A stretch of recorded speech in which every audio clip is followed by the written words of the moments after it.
राजुरा तालुक्यातील लहान मारडा हे यादवकालीन गाव.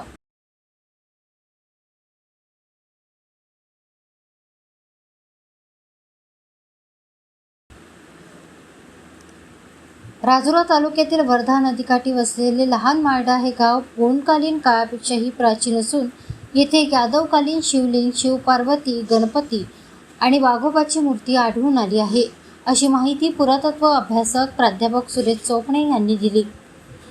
या प्राचीन गाव परिसरात आजही मातीची भांडी, हांडे, मडकी, दगडी अवजारे, लोखंडी शस्त्राचे अवशेष, प्राण्यांची हाडे, दात तसेच जुन्या पाषाणकालीन मानवांची वापरलेली साधने आढळत असल्याचे प्राध्यापक चोपणे यांनी सांगितले.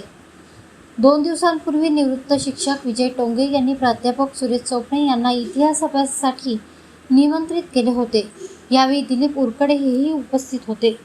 अभ्यासादरम्यान असे आढळून आले की सुमारे 500 वर्षापूर्वीपासून कुणबी समाज या परिसरात वास्तव्यास होता. मात्र वर्धा नदीच्या पुरामुळे सुमारे 65 वर्षापूर्वी गावाचे स्थलांतरण करून नवीन गाव वसवण्यात आले. वर्धा नदीच्या उंच काठावर सुमारे 500 वर्षापूर्वी यादवकालीन गवळी समाजाचे गाव अस्तित्वात होते. त्यांनी येथे उघड्या स्वरूपातील शिवमंदिराची स्थापना केली होती.